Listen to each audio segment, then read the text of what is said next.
समंदर के बीचों बीच चीन की नाक के ठीक नीचे भारत ने एक ऐसा रणनीतिक चक्रव्यूह रच दिया है जिसने बीजिंग से लेकर वॉशिंगटन तक खलबली मचा दी है। जी हाँ, जकार्ता की धरती पर कदम रखते ही प्रधानमंत्री नरेंद्र मोदी का ऐसा भव्य और ऐतिहासिक स्वागत हुआ कि पूरी दुनिया देखती रह गई। खुद इंडोनेशिया के राष्ट्रपति प्रबोवो सुबियांतो प्रोटोकॉल तोड़कर अगवानी के लिए खड़े थे, लेकिन इस ग्रैंड वेलकम के पीछे छिपी थी वो महाडील जिसकी गूंज से इस वक्त पूरी दुनिया के डिफेंस एक्सपर्ट्स हैरान। समंदर में चीन के सबसे संवेदनशील रास्ते मलक्का स्ट्रेट के पास मौजूद सबांग पोर्ट अब भारत के साथ मिलकर विकसित होगा। यही नहीं, भारत की अचूक अस्त्र और सुपरसोनिक ब्रह्मोस मिसाइलें अब इंडोनेशिया की सरजमी और समंदर की हिफाजत करेंगी। स्वागत के इस शाही शोर के बीच भारत और इंडोनेशिया ने 5 ऐसे ऐतिहासिक समझौते पर मुहर लगा दी है जो एशिया का भूगोल और इतिहास दोनों बदलने वाले हैं। आखिर क्या है ये 5 बड़े ऐलान और कैसे भारत ने जकार्ता में चीन को चारों खाने चित कर दी?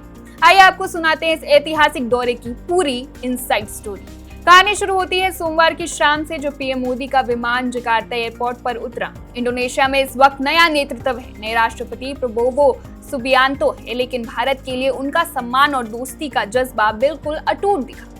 एयरपोर्ट से लेकर जकार्ता की सड़कों तक भारतीय समुदाय ने पलकें बिछा रखी थी और फिर आया मंगलवार का वो ऐतिहासिक सवेरा जब पीएम मोदी को इंडोनेशिया के राष्ट्रपति भवन में गार्ड ऑफ ऑनर और अभूतपूर्व औपचारिक स्वागत दिया गया। दोनों नेताओं के चेहरे की मुस्कान बता रही थी कि पर्दे के पीछे कुछ बहुत बड़ा पक रहा है, और हुआ भी कुछ ऐसा ही। जैसे ही दोनों देशों के बीच द्विपक्षीय बातचीत खत्म हुई, एक के बाद एक 5 ऐसे बड़े ऐलानों की झड़ी लग गई जिसने भारत को ग्लोबल लीडर के रूप में और मजबूत कर दिया है। चलिए सबसे पहले बात करते हैं उस समझौते की जिसने भारत की टेक्नोलॉजी का लोहा मनवाया है। भारत दुनिया का सबसे बड़ा लोकतंत्र है और हमारे इस लोकतांत्रिक ताकत की रीढ़ है हमारी ईवीएम यानी इलेक्ट्रॉनिक वोटिंग मशीन। अब भारत इंडोनेशिया की मदद करेगा उनके लिए खास तौर पर ईवीएम तैयार करने में, यानी इंडोनेशिया के चुनावों में अब भारतीय तकनीक का डंका बजेगा। लेकिन जो दूसरा समझौता है उसने ड्रैगन यानी चीन के हलक में जान अटका दी है, वो है सबांग पोर्ट।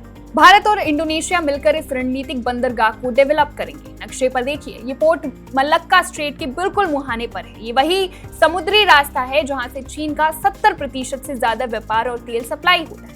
और सबसे बड़ी बात, ये सबांग पोर्ट भारत के ग्रेट निकोबर पोर्ट प्रोजेक्ट से मात्र 100 मील दूर है, यानी अब इस समुद्री इलाके में भारत की ताकत दोगुनी होने जा रही।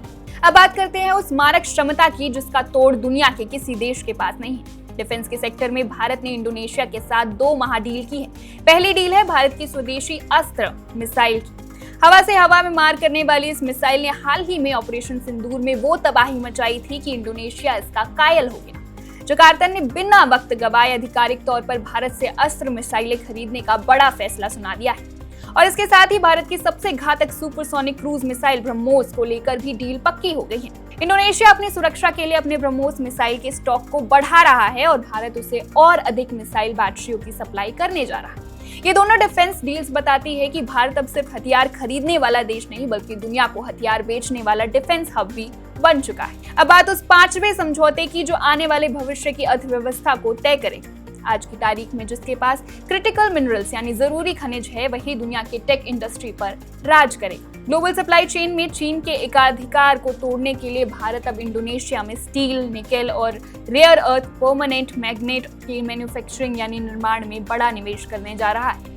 इसका सीधा फायदा ये होगा कि इलेक्ट्रिक गाड़ियां यानी कि ईवी, मोबाइल और हाईटेक गैजेट्स बनाने के लिए भारत को किसी तीसरे देश पर निर्भर नहीं रहना पड़ेगा। तो जकार्ता की सरजमी से पीएम मोदी ने दोस्ती, लोकतंत्र, समंदर और मिसाइलों का एक ऐसा कॉकटेल तैयार किया है जिसने भारत के विरोधियों की रातों की नींदें उड़ा दी है। लेकिन कहानी यहाँ खत्म नहीं होती। इंडोनेशिया का ये चक्रव्यूह तो सिर्फ शुरुआत है। यहाँ से प्रधानमंत्री मोदी सीधे ऑस्ट्रेलिया के लिए उड़ान भरेंगे, जहाँ प्रधानमंत्री एंथनी अल्बानीज के साथ व्यापक रणनीतिक साझेदारी पर महामंथन होना है। और उसके तुरंत बाद 11 जुलाई को वो न्यूजीलैंड की धरती पर होंगे। लेकिन आज का सबसे बड़ा सवाल जिसे आपको सोचना होगा, जकार्ता में हुए इस मिसाइल और पोर्ट डील के बाद क्या हिंद महासागर और प्रशांत महासागर में चीन की दादागिरी हमेशा के लिए पूरी तरह खत्म हो जाएगी? और ऑस्ट्रेलिया, न्यूजीलैंड में पीएम मोदी के कदम रखने के बाद डिप्लोमेसी का कौन सा नया इतिहास लिखा जाने वाला है? इन दोनों देशों से आने वाली हर खबर हम सबसे पहले आप तक पहुंचाएंगे। आप देखते रहिए one India Hindi. Subscribe to One India and never miss an update. Download the One India app now.